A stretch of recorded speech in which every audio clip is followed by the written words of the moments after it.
और ਇਹ ਬੱਚੇ ਦੀ ਲੱਤ ਵੀ ਦੇਖੋ ਜੀ ਸੁੱਜੀ ਪਈ ਆ ਔਰ ਇਹਦੇ ਵਿੱਚ ਨਾ ਫਸੀ ਏ। अस्सलाम वालेकुम जी, मैं ਤੁਹਾਡਾ ਵੀਰ ਦਾਨੀਆ ਰਾਈ ਤੇ ਅੱਜ ਰੈਸਕਿਊ ਕਰਾਂਗੇ ਇੱਕ ਛੋਟੇ ਜਿਹੇ ਗੁਲੈਰੀ ਦੇ ਬੱਚੇ ਨੂੰ। ਇਸ ਤੋਂ ਖਾਣਾ ਖਾ ਕੇ ਨਿਕਲੇ ਆ ਤੇ ਮੈਨੂੰ ਇੰਜ ਲੱਗਿਆ ਕਿ ਨਾ ਦੂਰੋਂ ਮੈਨੂੰ ਨਜ਼ਰ ਪਈ ਲੰਘਦੇ ਜਿਵੇਂ ਨਾ ਸੱਪ ਦੀ ਪੁੱਛਲ ਹੁੰਦੀ ਏ।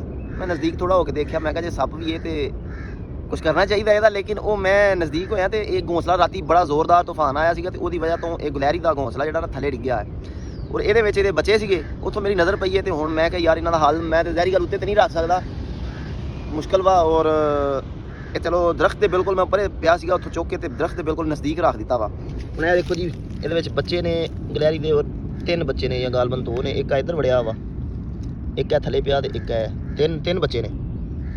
ਔਰ ਇਹ ਬੱਚੇ ਦੀ ਲੱਤ ਵੀ ਦੇਖੋ ਜੀ ਸੁੱਜੀ ਪਈ ਆ ਔਰ ਇਹਦੇ ਵਿੱਚ ਨਾ ਫਸੀ ਏ। ਰਾਤੀ ਕਿਤੇ ਉੱਤੋਂ ਜਿਸ ਟਾਈਮ ਡਿੱਗਿਆ ਨਾ ਤੇ ਕੀੜੀਆਂ ਵੀ ਫਿਰਦੀਆਂ ਪਈਆਂ ਨੇ, ਕੀੜੀਆਂ ਨੇ ਇਹਨੂੰ ਜ਼ਖਮੀ ਕੀਤਾ ਹੈ ਤੇ ਲੱਤ ਇਹਦੀ ਵੇਖ ਲਓ ਸੁੱਜੀ ਹੈ ਤੇ ਇੱਥੇ ਫਸੀ ਉਹਦੇ ਵਿੱਚ ਘੋਂਸਲੇ ਦੇ ਵਿੱਚ ਉਹ ਜਾ ਹੀ ਨਹੀਂ ਸਕਦਾ ਪਿਆ। ਮੈਂ ਇਹਦੀ ਲੱਤ ਵੀ ਜ਼ਰਾ ਕਾੜੀ ਕੇ ਤੇ ਸਿੱਧਾ ਕਰਕੇ ਇਹਨੂੰ ਵਿੱਚ ਰੱਖ ਦੇਣਾ।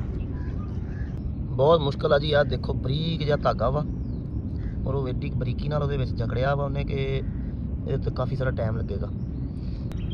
ਧਾਗਾ ਯਾਰ ਬੜਾ ਗੰਦਾ ਜਿਹਾ ਲਪੇਟਿਆ ਹੈ ਇਹਦੇ ਨਾਲ ਤੇ ਦੂਸਰਾ ਟਿਕਣ ਵੀ ਨਹੀਂ ਦਈ।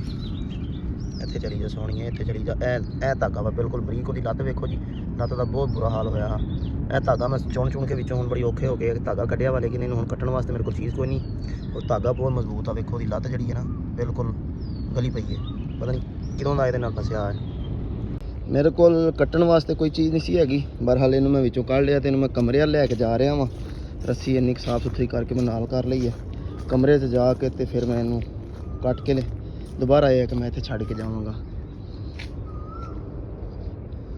ਲਓ ਜੀ, ਮੈਂ ਇਹਨੂੰ ਕਮਰੇ ਦੇ ਵਿੱਚ ਲੈ ਆਇਆ ਵਾਂ ਤੇ ਹੁਣ ਕੋਸ਼ਿਸ਼ ਕਰਦੇ ਹਾਂ ਕੈਂਚੀ ਨਾਲ ਜਾਂ ਬਲੇਡ ਨਾਲ ਜਿਹੜਾ ਨਾ ਇਹਦਾ ਧਾਗਾ ਕੱਟੀਏ। ਫਿਲਹਾਲ ਇੱਥੇ ਰੱਖ ਦਿੰਦੇ ਆ, ਬਿਲਕੁਲ ਹਾਲੇ ਬੱਚਾ ਡਰਦਾ ਵੀ ਹੈ। ਕੈਂਚੀ ਔਰ ਨੇਲ ਕਟਰ ਦੇਖਦੇ ਹਾਂ ਜੀ, ਦੋਵਾਂ ਚੀਜ਼ਾਂ ਦੇ ਵਿੱਚੋਂ ਕਿਹੜੀ ਚੀਜ਼ ਕਾਮਯਾਬ ਹੁੰਦੀ ਹੈ। ਦੋਵਾਂ ਚੀਜ਼ਾਂ ਦੇ ਵਿੱਚੋਂ ਇੱਕ ਦੇ ਨਾਲ ਇਹਨੂੰ ਕੋਸ਼ਿਸ਼ ਕਰਦੇ ਹਾਂ ਰੈਸਕਿਊ ਕਰਨ ਦੀ। ਲਓ ਜੀ, ਫਿਲਹਾਲ ਧਾਗਾ ਮੈਂ ਕੱਟ ਦਿੱਤਾ ਵਾ। ਲੱਤ ਬਿਲਕੁਲ ਨਾ ਇਸਤੇਮਾਲ ਉਹਦੀ ਹੋ ਨਹੀਂ ਰਹੀ ਔਰ ਦੇਖ ਸਕਦੇ ਹੋ ਤੁਸੀਂ ਲੱਤ ਸੁੱਜੀ ਵੀ ਬੜੀ ਹੈ ਤੇ ਉਂਗਲੀਆਂ ਵੀ ਨਾ ਜਿਵੇਂ ਵੱਖਰੀਆਂ ਹੋਣ ਦੀ ਬਸ ਨਜ਼ਦੀਕ ਹੀ ਸੀਗੀਆਂ। ਤੇ ਇਹ ਜ਼ਾਲਮ ਧਾਗਾ ਜਨਾਬ, ਧਾਗਾ ਵੀ ਬੜਾ ਮਜ਼ਬੂਤ ਸੀਗਾ, ਕੁਛ ਇਹ ਪਿਆ ਵਾ, ਕੁਛ ਮੈਂ ਥੱਲੇ ਸੁੱਟ ਦਿੱਤਾ। ਤੇ ਇਹ ਦੇਖ ਲਓ ਜੀ, ਇਹਦੀ ਮਾਂ ਨੇ ਆਪਣੇ ਬੱਚਿਆਂ ਦੀ ਹਿਫਾਜ਼ਤ ਵਾਸਤੇ ਧਾਗਾ ਇਕੱਠਾ ਕੀਤਾ ਸੀਗਾ। ਉਂਗਲੀ ਨੂੰ ਵੀ ਜੱਫੀ ਪਾਈ ਇਹਨੇ ਔਰ ਉਹੀ ਧਾਗਾ ਜਿਹੜਾ ਵਾ ਉਹਦੇ ਬੱਚਿਆਂ ਵਾਸਤੇ ਮੁਸੀਬਤ ਬਣ ਗਈ। ਔਰ ਘੋਂਸਲਾ ਥੱਲੇ ਡਿੱਗਾ ਸੀਗਾ, ਹੋ ਸਕਦਾ ਡਿੱਗਣ ਦੀ ਵਜ੍ਹਾ ਵੀ ਇਹੀ ਹੋਵੇ ਕਿ ਅੱਲਾਹ ਪਾਕ ਨੇ ਇੱਕ ਵਸੀਲਾ ਬਣਾਉਣਾ ਸੀਗਾ ਔਰ ਉਹ ਵਸੀਲਾ ਮੈਂ ਬਣ ਗਿਆ। ਤੇ ਜੀ ਇਹ ਹੁਣ ਵਾਪਸ ਜਾਂਦੇ ਆ ਤੇ ਉੱਥੇ ਛੱਡ ਕੇ ਆਉਂਦੇ ਆ।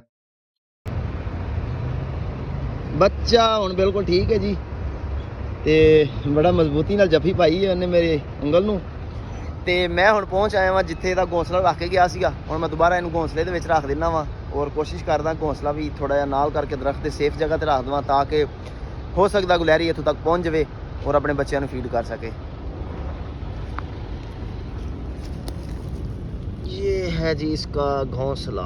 बाकी देखो जी, उम्मीद आ सेफ आ अपने वालों तो दरख्त बिल्कुल नाल करके रख दिता कि दरख्त उत्तों उन्हें उतरना भी आ। उम्मीद आ सेफ रहणगे। बाकी शाम को क्रिकेट खेडण आउणा, फिर गेड़ा लावांगे, देख लांगे भी फीडिंग इन्हां नूं होई है या नहीं होए, या इन्हां तक गुलैरी पहुंची है कि नहीं पहुंची।